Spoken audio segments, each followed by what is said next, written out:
کہ اللہ جل جلالہ و امن والہ نے نبی علیہ السلام کو تمام انبیاء کے نور کا منبع بنایا.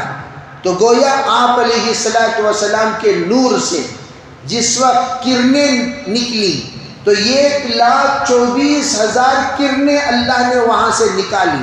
پھر ان تمام کرنوں کو آخر میں جناب رسول اللہ صلی اللہ علیہ وسلم کے اندر دوبارہ سب کو لا کر جمع فرما دیا.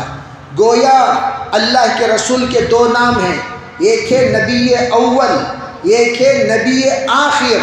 حضور علیہ السلام کو یہ دونوں لقب ہے. آپ نے فرمایا انا نبی الاول انا نبی الاخر. آپ نے کہا میں پہلا نبی بھی ہوں، میں آخری نبی بھی ہوں. علماء فرماتے ہیں پہلا نبی کس اعتبار سے؟ وجود کے اعتبار سے آپ پہلے نبی ہیں، ظہور کے اعتبار سے آپ آخری نبی ہیں. گویا تمام نبیوں سے پہلے حضور کی نبوت سب سے پہلے ہیں. تو اس اعتبار سے آپ وجود کے اعتبار سے اول ہیں اور آپ ظاہر ہونے کے اعتبار سے سب سے آخر ہیں. گویا ظہور کے اعتبار سے آپ آخر ہیں. اسی لیے اللہ بھی اول ہے، اللہ نے حضور کو نبی اول بنایا. اللہ آخر ہے، اللہ نے حضور کو نبی آخر بنایا کہ دونوں صفات اللہ نے حضور کے اندر جمع فرمائے. اب آپ علیہ السلام کے اس نورانی درسگاہ سے مستفیض ہونے والے صحابہ اکرام کی تعداد 1,24,000.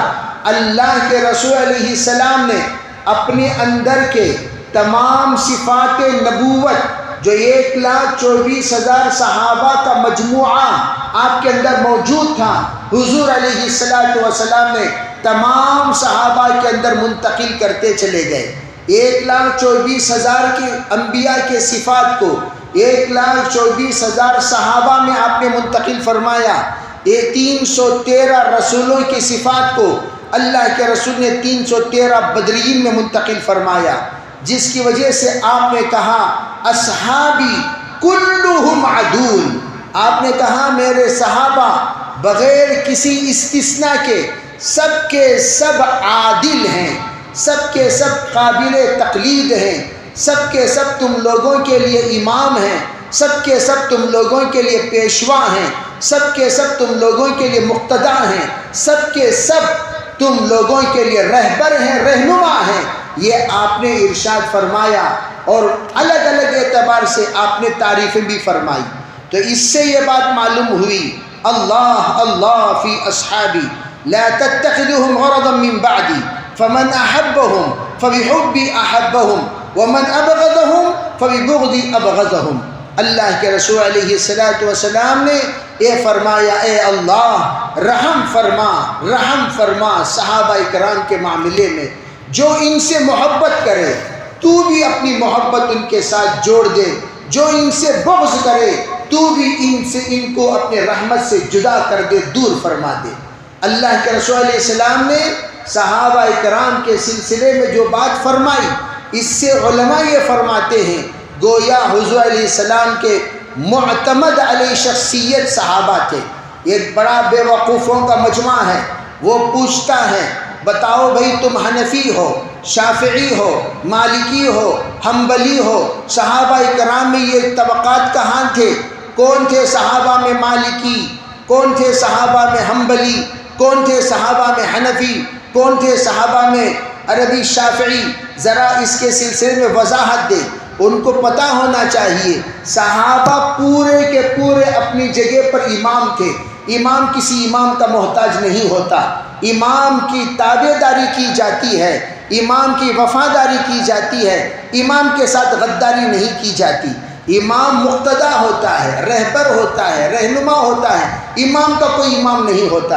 اسی لیے حضور نے فرمایا اگر کوئی امام کے سامنے رکوع کر لے، امام سے آگے بڑھ کر سجدہ کر لے، امام سے آگے بڑھ کر رکن ادا کرے، اندیشہ ہے کہیں اس کا سر گدھے کا نہ ہو جائے.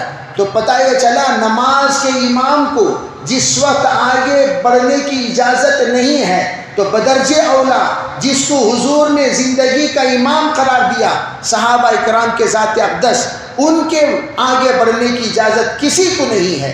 اسی لیے تابعین فرماتے ہیں تمام تابعین اکٹھے ہو جائیں تب بھی ایک صحابی کے برابر نہیں ہو سکتے۔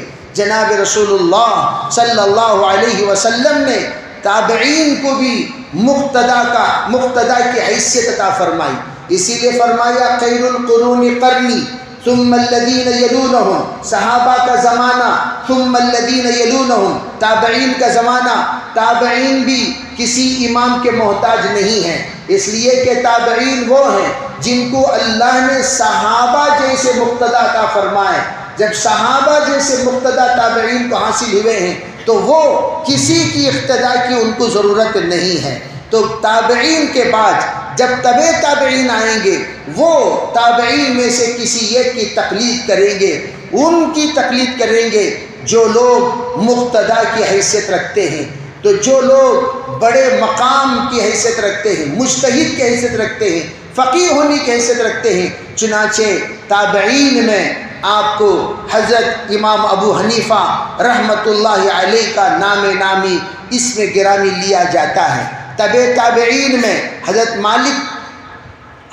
مالک یہ شامل ہیں، اور اس کے بعد صحبت پانے والوں میں حضرت شافعی شامل ہیں، اس کے بعد صحبت پانے والوں میں احمد بن حنبل شامل ہیں۔